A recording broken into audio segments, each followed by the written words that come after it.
When you're up against a hostile room of people who don't want to be there, you need real strategies that get results. Welcome to From Hostage to Hero, the show that gives you practical advice you can use right now in the courtroom, boardroom, or classroom. Learn how to move your unwilling audience to one that is invested in what you're saying, eager to participate, and engaged in the process. Learn from the attorney whisperer herself, your host, Sari. Hey, we're getting close to 250 podcasts, which is amazing. I would like to up the reviews of the podcast. So if you haven't done that, please go do that. The reviews are good. I'm so excited that you guys are loving the podcast and loving me. I love you back. I love you, man.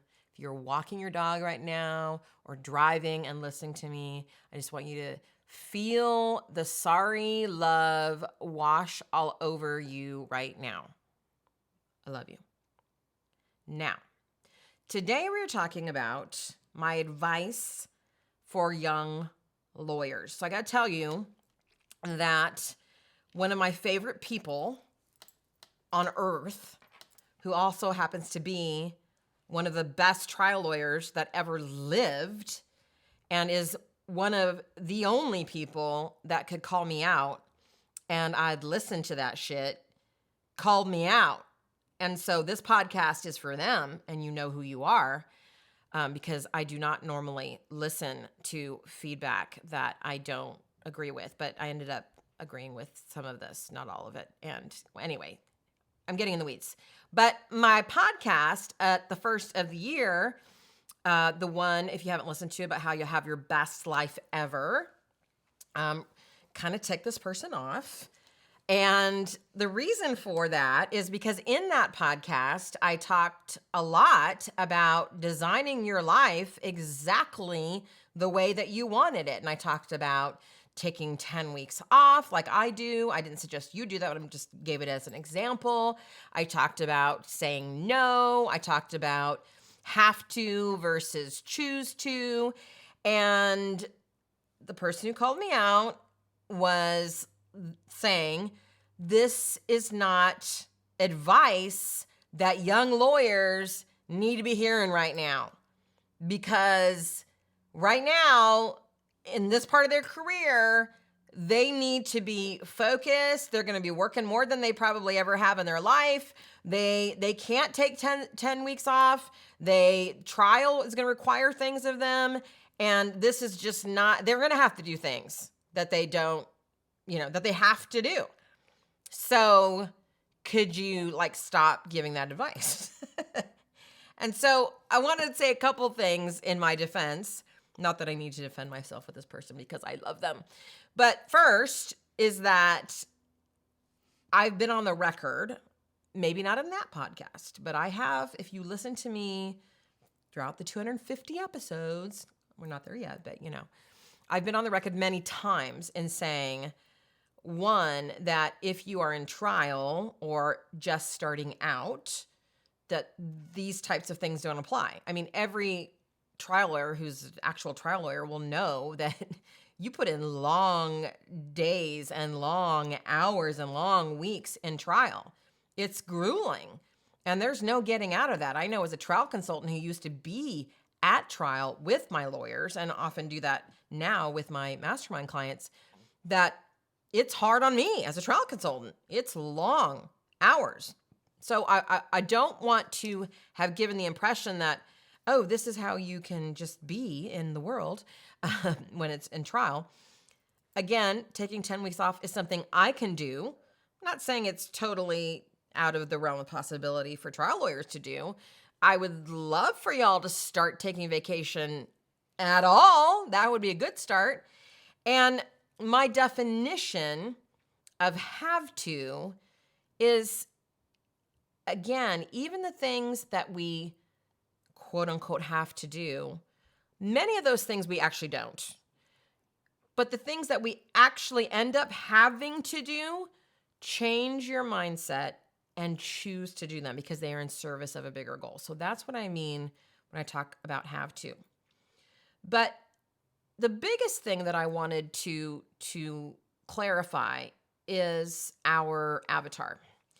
Now, before I say this, I don't want young lawyers to stop listening to me because I love you. And so many of my avatar, who I'm going to talk about in just a minute, say to me, where were you when I started out? So I want to be a resource. And so that's why I'm so glad that this person did call me out, because it allows me to make this clarifying statement. Our avatar, we call him Joe. He's from North Carolina. That's my biggest contingency right now in the crew. As for my North Carolinians, I think that's how you say it, right? That's how you say it. I'm never going to learn how to say that correctly because it pisses y'all off. I love it. He's between 40 and 60 years old, and he's not super tech savvy, rarely on Facebook, and he's old school and buys all the books and does all the things. Okay, that's who I'm talking to. He has been in practice for 20 plus years. When you write a book, when you create a podcast, anything, the prevailing advice is speak to one person. I'm speaking to Joe. Now, that doesn't mean that you're not going to get things from my podcast if you are female or a person of color. Joe happens to be white, and that is only because that is the trial lawyer right now. We're changing that. Not that I don't love my white Joes. I'm just saying. But it means that is my avatar currently, and that is who I'm speaking to. So if you are a woman, not everything is going to apply that I'm talking about, because we have a different set of challenges. Now, I have a lot of podcasts specifically for my women. So I'm not, saying that there's not stuff here for you, but some of the things that I'm saying, you might be listening to over the last several years and go, I could never do that as a woman. And I'd be right there with you going, yeah, I know. I mean, I would never agree with never, because there's always a way. Or you might be listening to this as a young attorney and go, I could never do that. Well, yeah, because again, I'm talking to Joe. Now, having said all of that, here's what I've learned from Joe that is going to apply to all you young lawyers, okay? Here's who Joe is. Joe has won.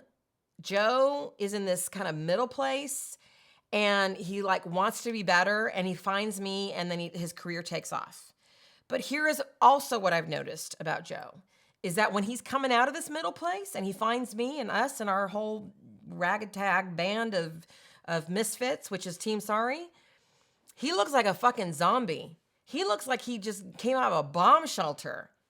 And so I don't want that for you as young lawyers. And again, I apologize for my voice. I'm still struggling with the bronchitis. So I have 3 things for you, because I love my 3s. And here they are. Number 1, learn to manage your brain. By the way, a lot of these things also apply to my Joes. Trial lawyering is one of the biggest mindfucks that could ever happen to a human being. It is one mindfuck after another. It's not even like this one thing. It's all the fucking time.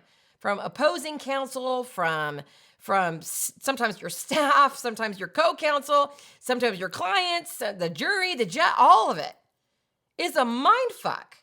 It's a huge risk to go to trial, all of the things.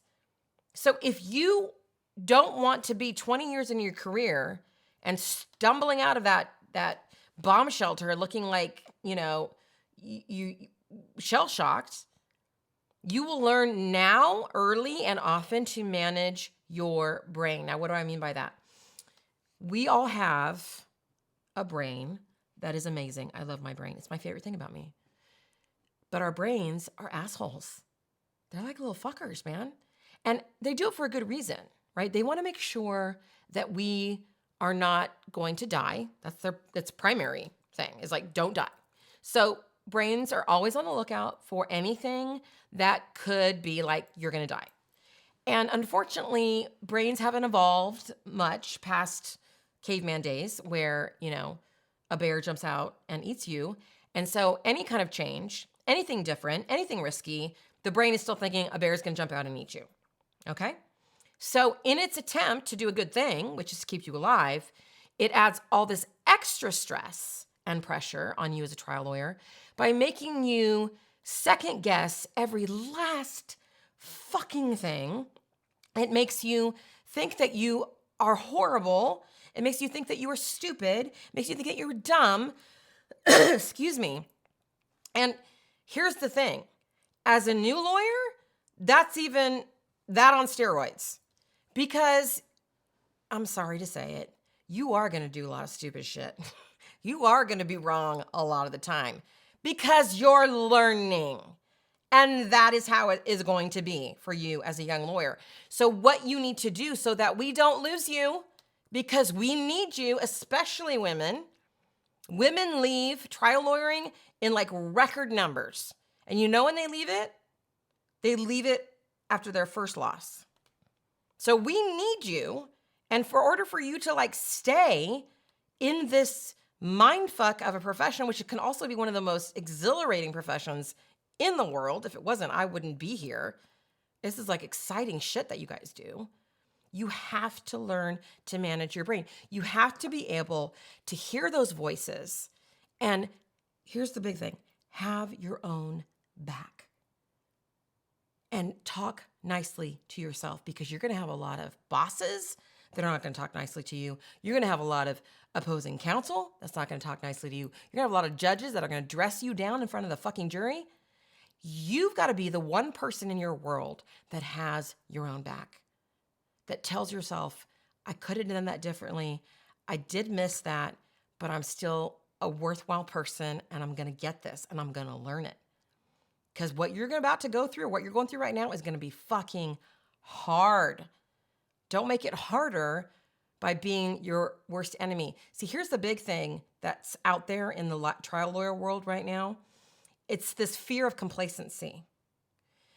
Y'all have this feeling that if you actually believed that you were amazing, that you would stop doing the things to be amazing. That you get lazy, that you wouldn't care anymore, and nothing could be further from the truth. I am exceptional. I'll just come out and say it. You are exceptional. My being exceptional is not a product of me constantly questioning whether I'm exceptional or not, or being afraid of no longer being exceptional. My being exceptional is a product, first and foremost, of believing it and wanting to continually improve upon that and loving the fuck out of my job so that I continually do epic, exceptional shit. It's not because I'm scared or I'm worried that I'm gonna get lazy or complacent.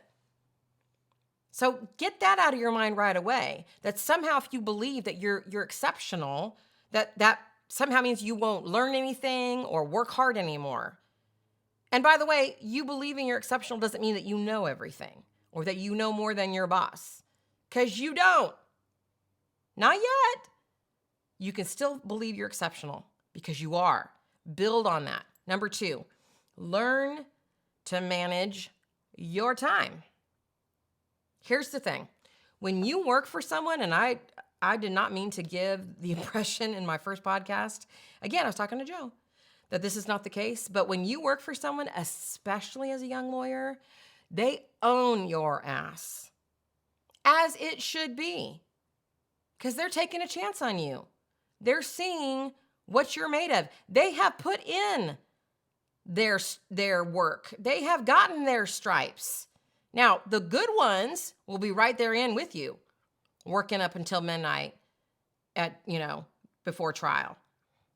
I mean, maybe not. Some of them have learned and they're like, you guys got this. I'm going to go and get some rest. But that's the deal. So it's even more important for you to manage the time that is yours, because you're going to have to start saying no to a lot of shit, so that because you're saying so much yes to your employers, that the time that's left is for you, not for stuff that you think you should be doing, or that you feel guilty about, or that you feel pressured to do. You're already owned by your boss. You got to manage your time so that the time you do have for you, that time is edifying, and that is nurturing, and that is restorative. Because again, being a young lawyer is hard. Number 3, learn to manage your learning. You're going to learn so much in your first 5 to 7 years. which is when I consider you to be a new lawyer. In fact, we were just having a staff meeting today, and they were talking about new lawyers, and she's like, new lawyers we were talking actually about our 3 avatars. We've got Joe, we've got Joey, which is hilarious because we have a Joey in our crew, who's a younger lawyer, and then we've got Joseph, who is like an older lawyer. And so they were talking about Joey as a new lawyer. I'm like, no. Joey's not a new lawyer. Joey's a younger lawyer, like 5 to 12 years. New lawyers are 1 to 5, 0 to 5. So you're going to be learning so much in that first 5 years. And one of the things that I will give you in terms of advice is to learn absolutely everything you possibly can. And I talk a lot in this podcast about being authentic and being yourself and finding your own voice. And what I'm about to say is going to sound like it's so anti-Sari advice. But listen, when you're first a lawyer or speaker or whatever it is that you're trying to do, copy the shit out of everybody that you see. I did. I copied my mentor for years. That's how I found my own voice. It's a lot for somebody to say, well, just find your own voice, be authentic, when you don't even know what that is. You got to try some shit on. So go get your cardigans and be Randy McGinn. That would be even more funny if you're a man listening to this. Go hold your hands out in front of you and ask your jury to be brutally honest. Go do that weird shit that Jerry Spence does where he talks about, I'll show you, you show me mine, I'll show you whatever that is, right? With Jerry. Go do all the things. Go copy all the things. That's what you should be doing. And I don't want you listening to this podcast thinking, well, I'm not supposed to be doing that. I'm supposed to be authentic. You don't know what authenticity is yet. I don't mean to talk to you like you're a teenager, but this world is going to like chew you up and spit you out.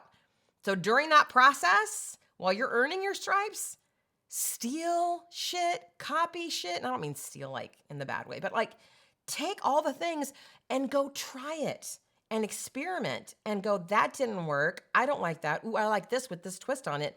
That's how you develop your own style. Randy McGinn literally talks about, the style, like clothes that she went through. She has this great presentation where she's literally changing clothes in front of you. No, you don't get to see anything that much, men, but it's great. In fact, the one time she did it, the first time I saw it, it was in front of men. She's like, I've never done this in front of men. But it was very modest and it was great. But she literally went through an iteration in clothing styles, and I'm sure she would admit in her style as a trial lawyer. And now she's a fucking legend. Randy fucking McGinn. It's her name. I mean, that's what I think her name is. That's her name, right? That's on your passport, right, Randy, if you're listening? All right. So copy. And the caveat to this number 3 is question every damn thing. You're a new lawyer, but you're not don't have a brain of your own. Question every damn thing. If there's any advice that I can give you, it is, and maybe you don't question it in front of your employer, but in your own mind, you are like, why the fuck are we doing it that way? Listen to your own voice. That may mean that you will do it that way as long as you work for that person. But you start developing your intuitive sense. Don't let anybody ever take that from you, because that is the one thing that I am now having to do. The work in my world is to give that back to you. That's what I'm doing with the Joes that are coming out shell-shocked, is saying, hey, you do have instincts. Those are good. Let's tap back into that, okay? Because it's been worked out of them. You're going to have to play the game for a while. And you're going to learn. But I, right now, want you to make the commitment that you will never not trust your instincts. You may have to act against your instincts sometimes, especially if you're working for someone else. But that you never discount those instincts. You question every damn thing. And for the person who called me out, I hope that this makes up for it and that we are now square. I love you. And I love you, those of you who are listening, and I hope this was helpful. Talk soon. While you wait for next week's episode, how would you like instant access to exclusive trial skills training on my funnel method for voir dire?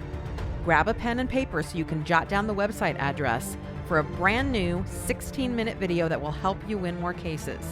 The free training is called Let the Jury Solve Your Problems in 3 Easy Steps, and I'm even going to send you a workbook to go with it. Now, are you ready for the address? Visit FromHostageToHero.com/training. You'll see me there. Enjoy.